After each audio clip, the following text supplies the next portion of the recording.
We're live. You know, I never do the announcements on these ones, but we're doing another book review tonight. Hope somebody's out there. It is Monday, 1/25/2021. I'm Stash, your machine elf friend. Doing tonight a review of the Led Zeppelin Curse. This book is by Lance Gilbert. That's Lancegilbert. Spoiler alert on some of it. I'm going to try to be careful. Originally published March 29, 2018. This is an interesting book. I hope I've got this right, but the author is cautious in saying that this book is not, a review of the full history of Led Zeppelin, the band, and, tour stories and, the adventures of the band. This author is more skilled in the occult aspect, which is interesting to me because there's a lot of great books on rock and roll bands. There really is. Guys who really know it will argue, but there's a lot. This Stairway to Heaven. Led Zeppelin. The weird thing about bands is everybody will go. Of course, the super band is the Beatles, indeed. But the whole. They're still popular, even with wicked young people now. They find them out. Not just the Beatles.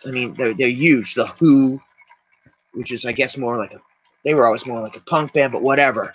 Led Zeppelin. So I'm gonna say this. I'm gonna go on a limb. The Beatles, I guess, were the king, and of course Elvis. But it's really like apples to oranges. Led Zeppelin, the Who, the Rolling Stones, even to some extent the Doors. It's hard to diminish how popular in culture worldwide, and not even just the Western world. I think the Beatles used to hang out in India so as to not get noticed. So I digress. But I'm going to go out on a limb here again and say probably in terms of the occult, there's no more mystical band than Led Zeppelin. Even the overt, either real or imagined Satanism or whatnot of Ozzy Osbourne. I know a lot of people are a fan of Ozzy. They don't even like to associate with that thing. But he did have that, devilish thing Ozzy had, and Show Me Your Hands, the Hook 'em Hands, and he kind of played with that, eating the bats' heads, and the album covers things, and there are a lot of the bands that played with that. Motley Crue had the pentagram, lot of things like that. But anybody out there want to weigh in? It just seems to me that the whole mystical thing, probably nothing compares to Led Zeppelin. They were symbols. They worked with.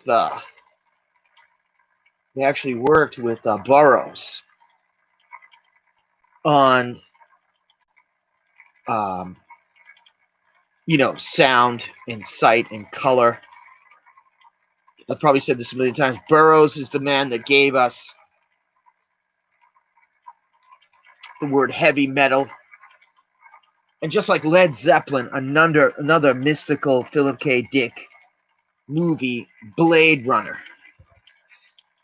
So I'm here to say everybody loves the Beatles, and the adoration is incredible. But the band that captivated the minds of, if there's such a thing, of the middle class and upper middle class, probably even more than David Bowie or any of them, is Led Zeppelin. The Stairway to Heaven, the haunting guitar solos, and chiefly the subject of the book is Jimmy Page. Jimmy Page. He just had that idea that he has that idea that he knows something. That he knows something. His and whatever they did. Sometimes Led Zeppelin sounds like a violent hodgepodge of shit. And sometimes it's amazing. I think technically the band Cream, sorry I'm talking so weird tonight, I had too much coffee. Cream is, some people say, is the first heavy metal band.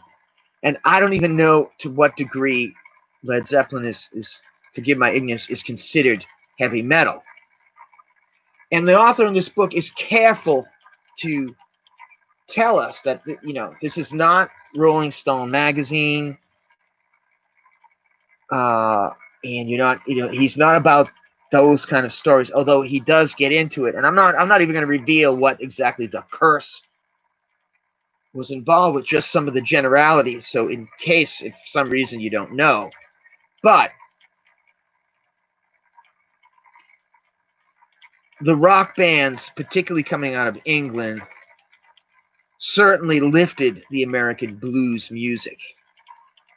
And Led Zeppelin, you could say, is an English blues band, despite the rock thing or heavy metal, or even if they're not that, or the whole, you know, idea of electric. They're, if you listen to blues at their core, and I think they even may have lost a case against Muddy Waters, McKinley Morganfield. And in England, you know, they did an interesting thing of taking the blues. You know, a lot of cats that are into blues call them out on it. You know, Eric Clapton is the guitar god, and a lot of blues cats kind of go after him. I don't know what extent it's fair. Clapton had his own amazing career with actual movie soundtracks, pop soundtracks. A lot of people don't like him. He's sort of the Tom Cruise of of the music world, but like Tom Cruise, he wins, and Clapton is God. How much mystical stuff is associated with the Cream band, I don't know. They were like the Cream. They were the Magnificent Seven. I don't think they were on the occult level, the mystical level, the esoteric level as Led Zeppelin. I don't think anybody has. But you bet your ass that they're all involved with it. And that includes the Beatles. And a lot of people who are sentimental about the Beatles, who are, let's face it, in my mind, they're very cornball. They're goofy.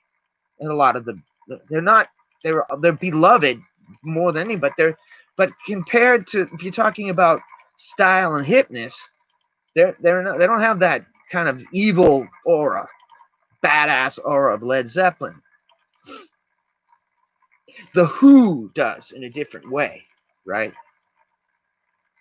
They're their own thing. And it could be argued that I'm going on and on with it, the 27 rule, remember? All the stars die at 27. Jimi Hendrix. You could argue that Hendrix, whatever he was, the hoodoo man, the voodoo child, nothing compares to Jimi Hendrix, even Jimmy Page. The upside down left-handed guitar, the huge hands, the thick strings that he wore. And probably, I don't know how Jimmy Page dealt with that. I know that Pete Townsend met Eric Clapton. They met at a movie theater. Pete Townsend told Eric Clapton, there's a new cat in town and everything's changing. It's this Jimi Hendrix cat. The sheer amount of drugs that Clapton took and the whole Clapton is God thing, they're all giants in their own way. But again, I keep reiterating to this. Everybody thinks of the occult as Led Zeppelin. Even the strange title of the band, Kashmir. You're dealing with Hindi magic, perhaps. The Beatles were influenced by Ravi Shankar. What's up, Pedro? We're talking Led Zeppelin's curse. And in a sense, all those bands dealt with curses, and it's spoofed by Spinal Tap, the movie Spinal Tap, the mockumentary Spinal Tap. If you haven't seen it, see it. The idea that the drummers die is hilarious because it was kind of real. Because who was more powerful than hip than guys like Keith Moon of The Who and John Bonham. And then this author goes into, and I won't ruin it totally, but he goes into the idea of the concert, the rock concert, as a ritual.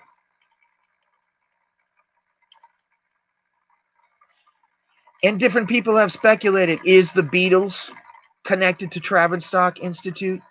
The Grateful Dead, whose cult following of devotion, probably second to none, and the weirdness, the absolute weirdness and life-changing weirdness of Led Zeppelin. Again, they're even more weird than even Ozzy Osbourne, who's perhaps, he's right in front of your face, eating bats and rat's head. There's just something mystical about Led Zeppelin, and this author goes into the occult aspect. Sorry, man. Oh, shit. Sorry about that. I know, the data.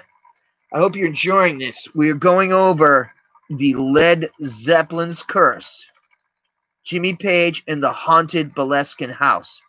I know I've definitely overdone, I'm afraid, talking a little bit too much about Aleister Crowley, rhymes it holy, on this channel, but so be it. He's interesting, and like it or not, he fits into a lot of the culture of Great Britain and the United States. So going with the idea that Tavistock Institute, which is a think tank, I'll call that up.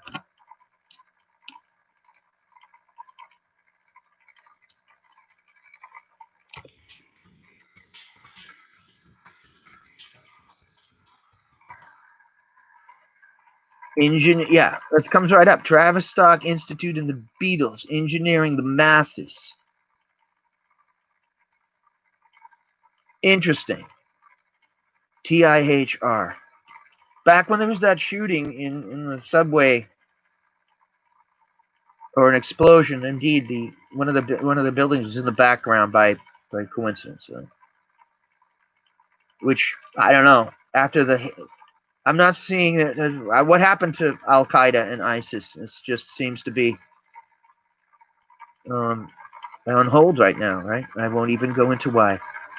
So Tavistock Institute, there's conspiracy theories. I don't know how founded they are, but it's interesting. It's interesting. I'm not saying that it was real. Could have been a bunch of baloney. They all have mysticism involved. As his own separate entity, Mick Jagger. Mick Jagger is first of all, he, as a friend of mine who knew him, said Mick was smart. He went to the London School of Economics. He's kind of his own hoodoo man, his own guy, and they say that he's associated with it. The Rolling Stones. Is that some kind of reference to something Masonic, the Rolling Stones? There's pictures of Ozzy himself that he's on the level. And is it true? I don't know. But again, I keep reiterating back as the whole weird ones still, in the concert idea, they're all kind of not even as weird and mystical as the sound and the feeling of Led Zeppelin. And this guy's book goes into, and it's about a curse. It's about cursing. And without ruining the whole book, he talks deeply about the interest of Jimmy Page and how heavy he was into Crowley, Aleister Crowley. That he bought the legendary occultist Crowley's Boleskine house. Gotta be one of the creepiest houses in rock and roll history, above the Loch Ness area. Crowley did a working in there, and apparently he didn't finish the job. Now, what I find, and I hope this isn't a spoiler for the author's thing, and I should have said this up front. We're at almost 15 minutes. I haven't gone into. and I hope this isn't giving up too much of the book, but I say this is makes you want to get either in Kindle or get a copy. Is what the author goes into is that, you know, did Crowley himself go too far, and was he the master of what he was doing, or did, you know, some entities take over the man? And I haven't really heard this before. A lot of the stuff I've heard about him is he's just the beast and he's very evil, okay? Or that many people on here are just a huge fan of the guy. And Gary Lackman's biographical sketch of Crowley is one of the most interesting, because he brings up the idea that maybe he was so interesting and everything, but he was filling some void as a man on his own that you'd go to a pub and talk to. He was maybe a little bit boring in that aspect, which is funny. Because you think, who's more interesting? He's a chess champion, poet, hedonist, occultist, ritual musician, the wickedest man in the world. Even kind of more interesting than that, a mountain climber before it was big. Went to the K2. At least one of the group didn't make it. Actually, he was a lot better at chess than I ever thought. Yeats thought his poetry was shit. I think maybe I could, yeah. But just like the bluesman Robert Johnson went with that legend that he went to the crossroads and made a pact with the devil, and people had said that Robert, you know, was just okay at guitar, and he came back a monster. So what greater thing, you know, what would you carry with you as a guitarist, as the legend of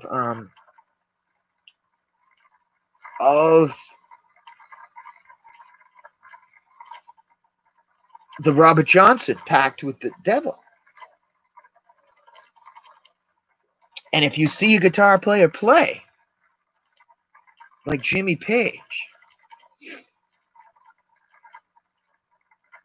you literally think the guy's a devil, because the sounds and everything, it's so powerful, to the fact that you got a giant stadium and they just shut down everything and people just gaze in awe. And the solo lines and this and that, and it crescendos, decrescendo, it comes up, it climaxes, and it comes, and it's just, there's nothing like it. And then they would stop the band, and they would also be, you know, John Bonham, an incredible drum solo, which I've done as a singer in my life. Give everybody a solo on different songs, like Mojo Workin'. Mojo Workin' is a polka, but it's also mystical. It's got the mojo hand. So I've done it myself. I've sang many times. Hoochie Coochie Man. Dun, dun, dun, dun, dun. These songs are powerful. But Led Zeppelin took it to, you know, a different level. It's like psychedelic, but yes, but also there's like a Hindu mysticism to my mind, or Kashmir, and this forbidden aspect of fallen angels. I think, does the Stairway to Heaven have to do with that? You see this angel. I mean, the mysticism is incredible. But this author brings out this point, and I think it's interesting. He's one of the ones to call out kind of a little bit of a warning, and, you know, maybe they were on forces beyond the control. Then we're going to the aspect of, you know, John Bonham, similar to Jimmy Page, dying in his own vomit from excess, from hedonism. How could these people do that? They have the adoration of millions, entire nations. I don't know how much money they made. I don't know. They've made a lot. And they were worshipped quite literally like gods. All these people, not just Led Zeppelin, not even just the Beatles, but the Doors, the Stones, who else? Oh yeah, the Who, and different ones, you know. Yeah, certainly Cream. They're popular beyond words. these new pop artists, the very, very attractive women, they get probably even more attention in terms of hits and likes and adoration. But as beloved as they are, they don't write the lyrics on walls, and they don't have this whole kind of Led Zeppelin. I think kind of had that Tolkien thing, and they even had that song remains the same or something, a very kind of mystical, Tolkien or occult or very creepy documentary. And their manager was a riot. And I think Spinal Tap, the comedy, took a lot from that. Led Zeppelin, you're exploiting Led Zeppelin. Some people say that guy that I'm referring to, I'll try to leave his name. Let me see if I can look him up here. The manager, I found him to be annoying in the movie, but people have said that if it wasn't for him sticking up for the band, they would have had problems. Legendary English guy, Led Zeppelin. He's in the, you're exploiting Led Zeppelin.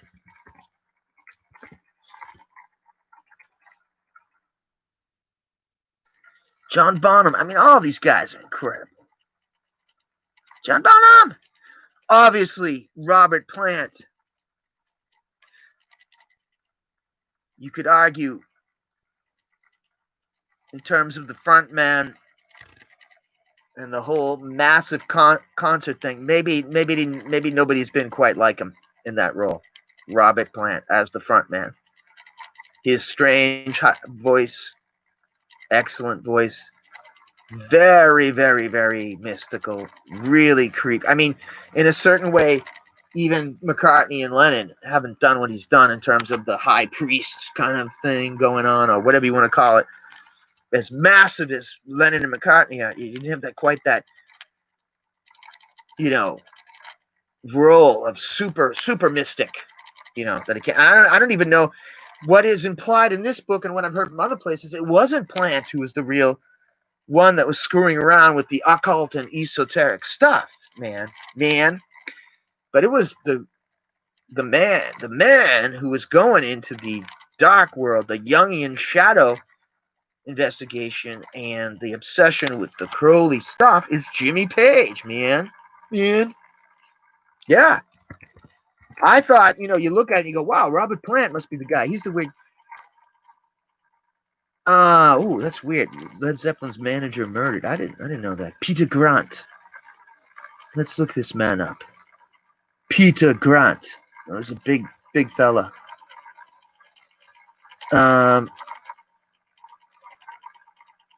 English musician, widely known as the manager of Led Zeppelin, from the creation in 1968 to the breakup in 1980.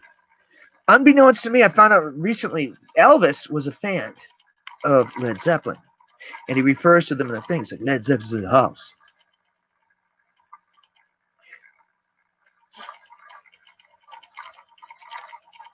Intimidating size and weight and confrontational manager, Peter Grant, we're talking about Peter Grant, and knowledge and experience, he procured strong and unprecedented deals for his band and is widely credited for improving pay and conditions for all his musicians in dealing with concert promoters. Grant has been described as one of the shrewdest and most ruthless managers in rock history. So that's what I've heard. He was thought of as nasty, but he stuck up for the bands. And you need that. Word has it that Jimi Hendrix got in trouble with the underworld. And was it Otis Rush or one of these guys? Died in extremely strange circumstances. Night to Remember. Oh, I did not know. He was in The Guns of Navarone. Okay, so he was an actor. Cleopatra. So he was no stranger to Hollywood. He had little parts in there. Oh, Jeff Beck Group. Okay. He managed Bo Diddley, who I did meet, and he actually knew me. Bo Diddley did know me. He's like, "What's up, Stash?" I did get to know him a little bit. He did quite a few gigs around my town. My Zeppelin regrets.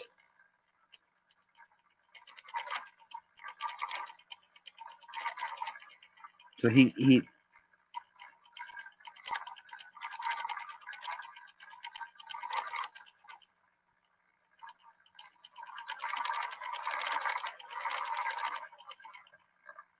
oh, I guess he had a manor, and wow, he got very wealthy from dealing with Led Zeppelin. The song remains the same. Yeah, if you're so you want to watch Song Remains the Same at the same time reading this book, right? Oh, we only got one viewer. Oh, we got another viewer left. Hope I'm reviewing this good book pretty good. It's not to be missed. I think a lot of people who are super duper duper, super freaking duper rock fans, they may not like this book. A lot of people just say that's a gag, and they're just bullshit, and quite possibly could be the curse might be a bunch of baloney. But we cannot doubt that the band itself, gave out that vibration, that they were into some mystical stuff, some scary stuff. And car accident of, let me see, Robert Plant. I'm not even gonna, I guess I can't, I'd be remiss if I didn't bring this part up. Peter Grant was interesting. I didn't know he was in the Guns of Navarone. The manager of Led Zeppelin.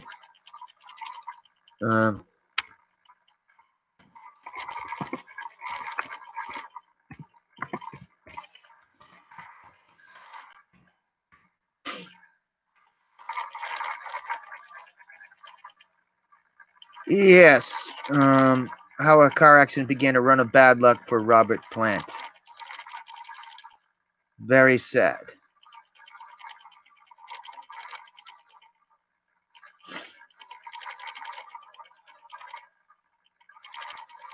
What happened is that part of the curse. The curse involving the band Led Zeppelin. They were in Rhodes, Greece, when the car he was driving spun off the road and crashed. First in a string of bad luck moments for the Led Zeppelin singer.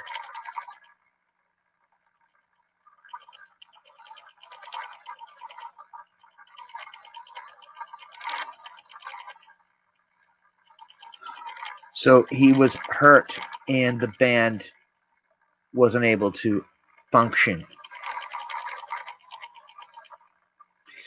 Again, if you were looking to talk about Coda or the solo career of Robert Plant, we're not talking about that. We're talking about crap that you don't want to talk about if you're a rock fan. We're talking about the occult here. I don't think Robert would very much appreciate me talking about that, but it goes in the mix. Now in Zen.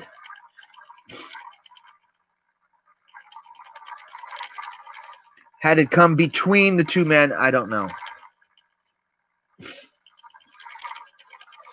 It's interesting to note that these bands, they certainly have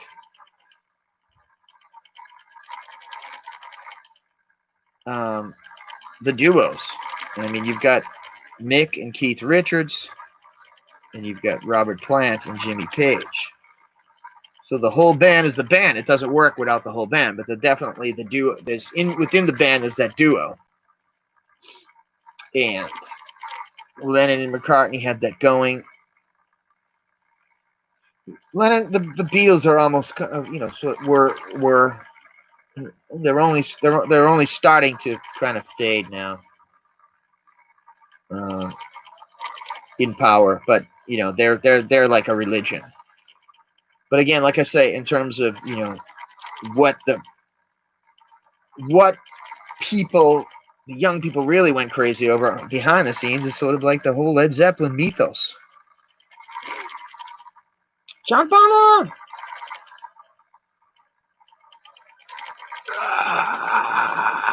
Anybody out there? Get on the Stars channel.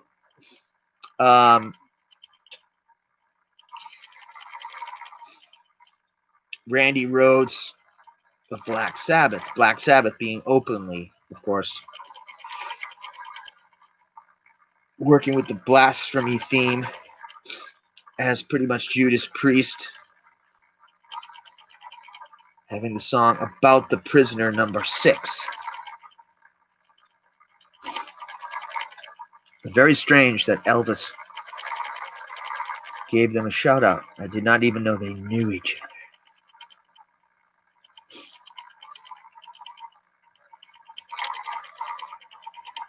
Does The Who have anything mystical? Not in comparison, but I would argue that they had their own thing. All these English power bands had their own incredible, unthinkably huge following. But not just a following, just like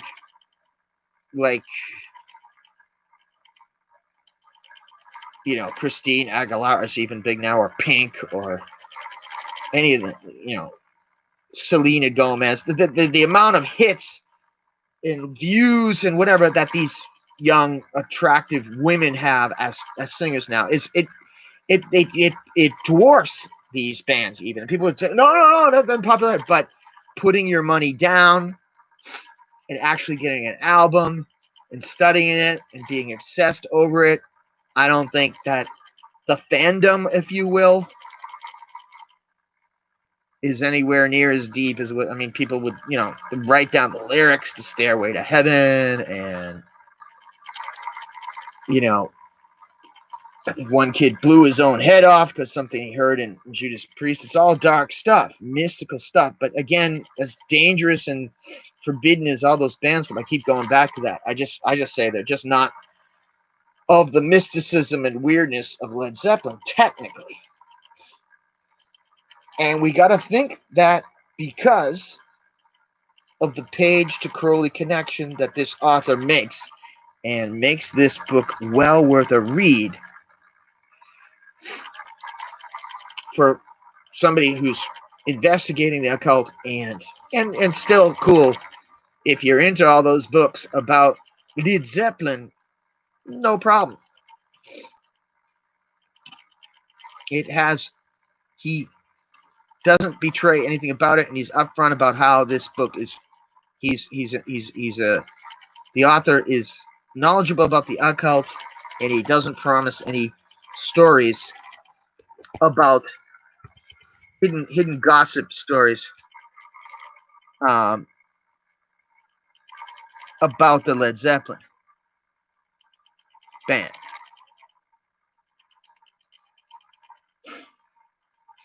This also a lot of attention about these type of bands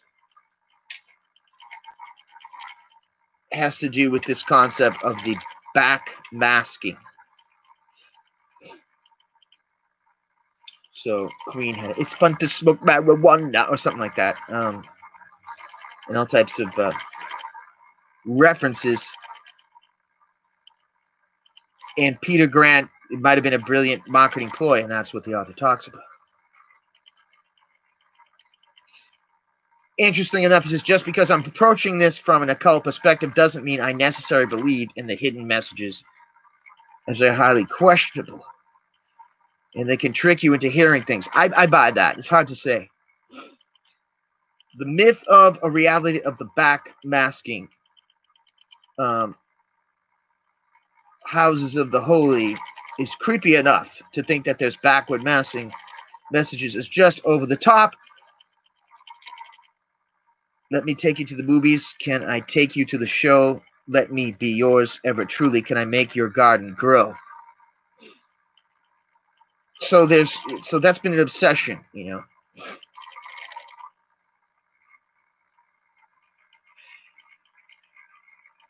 Hollywood, a town drenched in dark. And the other thing, the strange thing is, if we're gonna be critical of the morality question of ethics, cultural terrorism that rock and roll brought, it could be argued that um, what's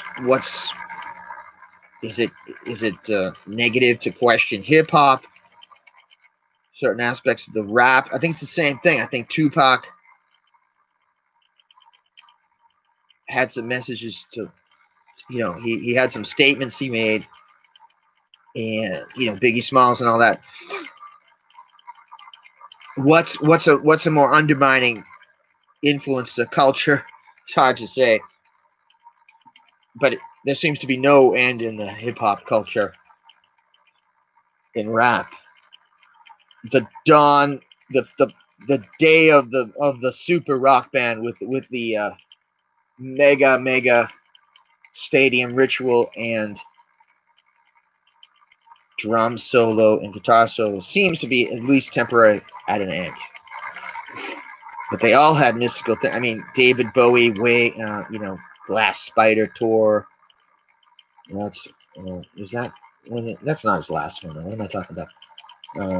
He does the soundtrack for Cat People, a cult, and he was involved in kind of an Aryan theme. I mean, David Bowie, brilliantly, by the way, in The Prestige, playing Nikolai Tesla for mystical stuff. So he was weird. But again and again, I'll go, there was nothing like Zeppelin for the effects and the sounds. It's not that other bands didn't go on to equal their weirdness and sometimes probably popularity, but they had that. I had the opportunity to see Rammstein, and they had very, very wild stage show.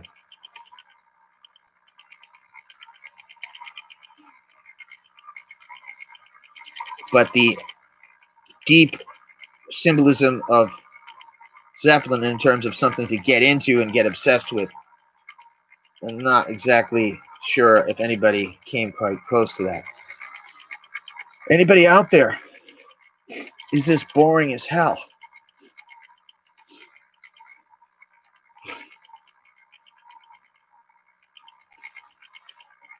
So, in rock and roll lore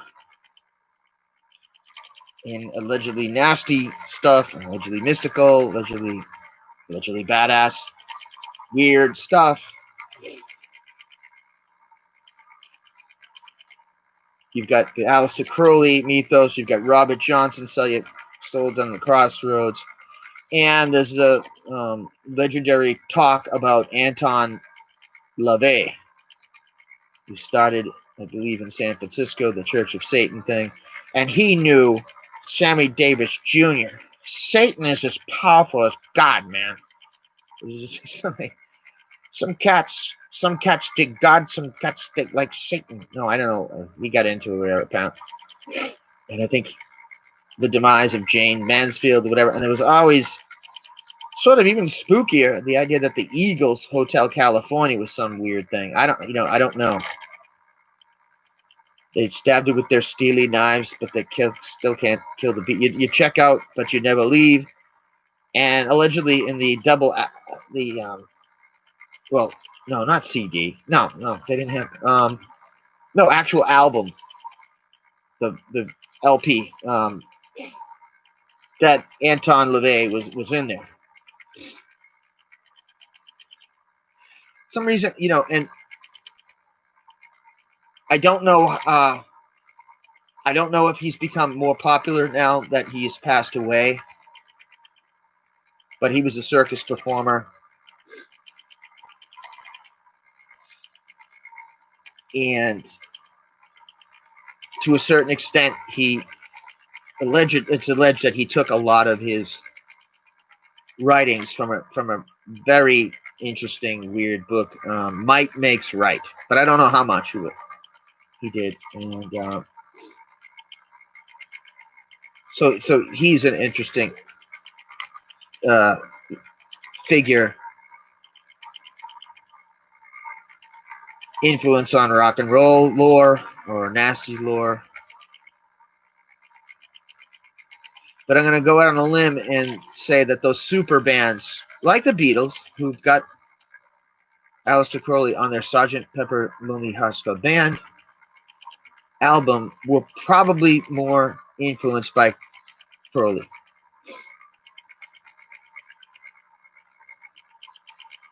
And in terms of Jimmy Page, actually in the presentation of the band, I think he studied Crowley's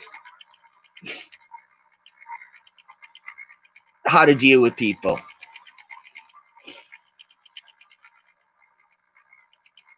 But I don't know. They're both influence. They're both a heavy influence on the spooky part of pop culture. Spooky. There's another guy that people refer to regard to this occultism, and that's Michael Aquino. That's an actually involved in the military to a certain extent with the Temple of Set. I don't know if he's had any, off the top of my head, if he's had any influence on music, but he's in the mix. Anybody out there?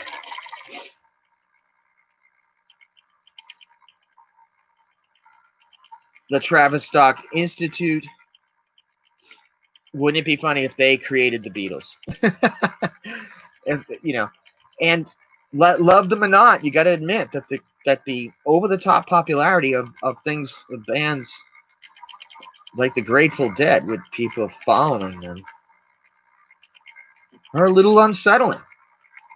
And the Beatles, the effect that they had on people, unsettling. I'm not saying they're not the bomb, but they were, a sensation. Led Zeppelin, of course, didn't have that kind of popularity, but like I keep saying, the freaking hip kids were into that. I keep forgetting the timeline is, of course, the Beatles came first. Certainly, these bands, in terms of their musical knowledge, to me, is vastly superior than a lot of stuff. Now, the Beatles were melody experts, and you can't really question the amazing Jimmy Page solos. Of course, Eric Clapton solos with Cream, and the drum solos. But it took a toll on people who watch this stuff in terms of the over-the-top hedonism and problems with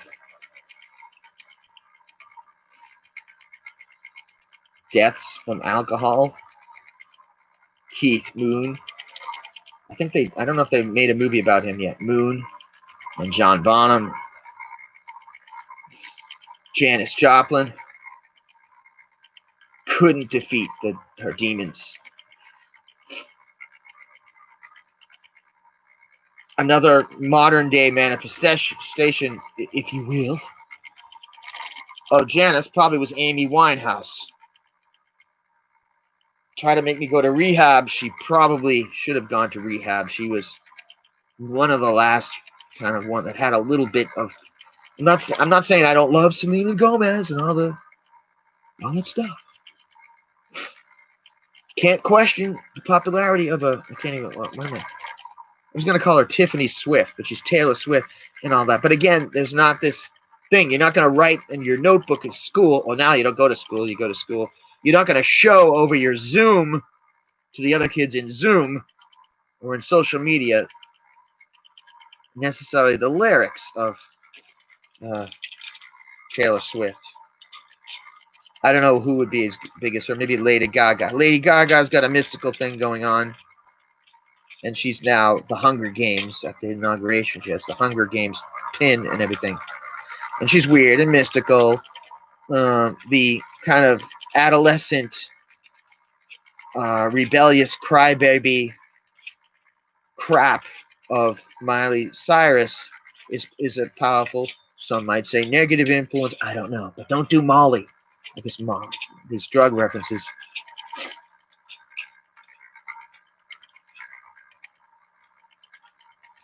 But again, you can't you can't delve into them and look at the weird lyrics and get into it like you did with Zeppelin, like the people did with Zeppelin. The interesting thing is okay, and Kurt Cobain had his own thing, the grunge movement, whatever. I think he came out wearing a dress or whatever. He's the closest one to kind of speak to people with that grunge movement. I don't know if they've had anything like that since.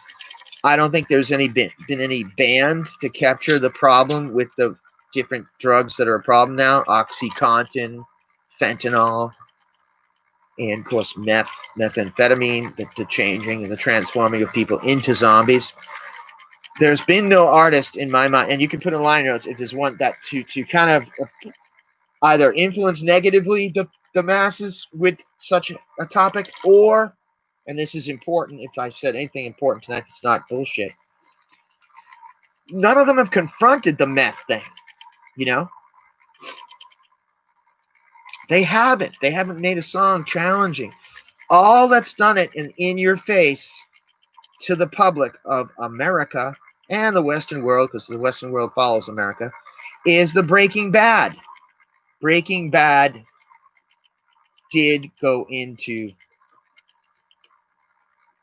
the drugs. For better, for worse. Breaking Bad is the Miami Vice of the 2000s. I don't, and they had great music, freaking great music on that show, but I don't know. So, nobody's come out to do it that's really challenged it. Don't know why. I can't figure out why. Leave me in the comments if you know a band that has challenged people with this subject. All right, we're going on 47 minutes. I hope I didn't over critique this gentleman's book. He's a great author in terms of his good writing, and also the thesis and some of the points. Kind of warning that basically don't dabble with this stuff. In that even Crowley paid for it. It's interesting, You got to go back to the fact that maybe all of this stuff is just imagination and Jungian psychology, but you cannot dismiss the impact that these bands had on and will still have. I mean, you can't it's been an inspiration to a lot of people, but I think it's really inspired a lot of people to drink themselves to death, drug overdose, do crazy stuff that the band members also succumb to. The glorification of a lot of that stuff with the sound is unmistakable. And the whole rap and hip hop thing that I don't know much about hasn't been reckoned with yet. I think people have kind of confronted the dark side of rock and roll. And I don't, the author goes into that stuff, how there's a huge debate how sinister it really is. Is it just hedonistic young people energy, or there's bands just like the Red Hot Chili Peppers who come right out and say sex magic and the sun behind the sun, and those guys know what they're talking about. Certainly Jimmy Page knew what he's talking about. His favorite thing is to be, he's been in a number of press conferences where he, of course, denies any involvement in such weirdness and that any such thing exists, and what better thing to say to make it seem more intriguing. Please give me good comments in here. Don't, if you're gonna critique it, if you give a biblical quote, explain to me also a real world critique. And if you are a diehard fan of all these bands and dismiss everything negative about them and still have the lyrics plastered to your wall, and you have the White Album, and you have Houses of the Holy, and you have every record album, and you have autographs of Jimmy Page,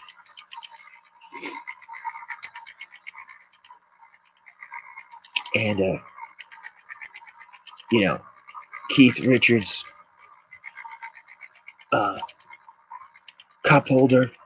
There's a lot of people that dismiss anything as being lurid and everything's a gag. Hey, dismiss it if you will. Look at all the guys, the personnel in this band who came to very bad ends. Very bad ends.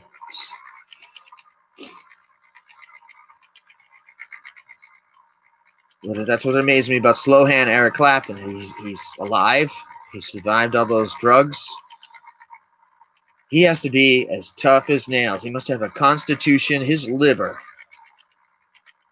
Wow. How's everybody doing tonight? Did I say anything that makes sense? Of course, I hope I did this critique justice. This is a subject that people are incredibly familiar with. I haven't seen anybody that never had the Doors book on their coffee table, right? Something from them. And, you know, he's another one, you know, the Lizard King. Very, very overtly mystical. And now Lady Gaga's cool, and she does all this mystical stuff, and she's the Mockingjay, the Mockingbird, but she's not. She doesn't give out the kind of aura that, you know, Jim Morrison gives or Robert Plant, right? In this book, it's funny. Again, Plant coming off like a kind of Gandalf wizard guy is sort of seen as the victim of the curse of Led Zeppelin, which I barely talked about the curse itself. I went more into the esoteric, but he, you know, with the car accident and everything, he you know, he was more like the victim of it, technically. John Bonham, slave to his passions, drank himself to death, or was he a victim to Led Zeppelin's curse? Again, and to what extent I mentioned that the manager Peter Grant, Led Zeppelin has been exploited. The huge guy who was an actor, how much did he play a role in making this a PR stunt? Probably a damn lot. We didn't even get into the esoteric stage thing of the whole Paul is dead. Who is more beloved than the cute little handsome Paul McCartney? And it's like a soap opera thing. Is he dead? Well, some people probably think he's dead, and maybe they have a whole thing. And there are books upon books that Elvis Aaron Presley is still alive. A best friend of mine demonstrated hundreds of examples of why the king is still alive. Is it true? I mean, I seriously doubt it, but who knows? Did they kill Paul McCartney and replace him with an MI6 agent? Is he really the Count de Saint-Germain? Is he an MI6 agent? I don't know. Give me some comments on this one. I thought this was pretty interesting. You people out there should know a lot more about this band than me.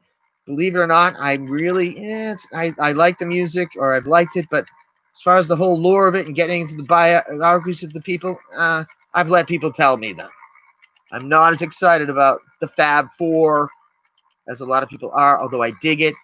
That's a whole other thing in terms of the occult and everything, the whole Manson mythos, Roman Polanski, the very creepy Dakota Hotel. That's a thing for another night. Jeez, Manson, whoever he was, Satanist or Scientologist or con man, boy, there's the Anton LaVey connection to that. Rosemary's Baby, Dakota Hotel, Robert Polanski, Sharon Tate. That's a thing for another night. Redone by the, some would say, strange Quentin Tarantino. Sharon Tate's still alive. Elvis is still alive. All right, guys, give me some comments as to what you think of the stuff. Is it a bunch of publicity stunts and a load of crap? Or are these guys really dealing with forces beyond their control? All right. Hear me now, check me later. Pedro, your system's slow. Let me know what you thought. Thanks for joining me. Anybody who came on and off, tell me what you think about. Don't hesitate to get a hold of this book and check it out. All right, peace out. And again, that is the Led Zeppelin Curse, Jimmy Page, and the Haunted Boleskine House. This is by Lance Gilbert. We got into Boleskine House and other things, but again, Jimmy Page bought that weird house. Aleister Crowley did not finish his working. That is his magical spell there. He perhaps opened a rift between this world and the next, letting something out. Did the band get too close? Sorry if it's vague on that, but I don't want to take too much, so you don't read this guy's book, because he's a cool guy, and it's a damn cool book. This is Stash, wishing you a good night. Give me now, see me later. Ciao.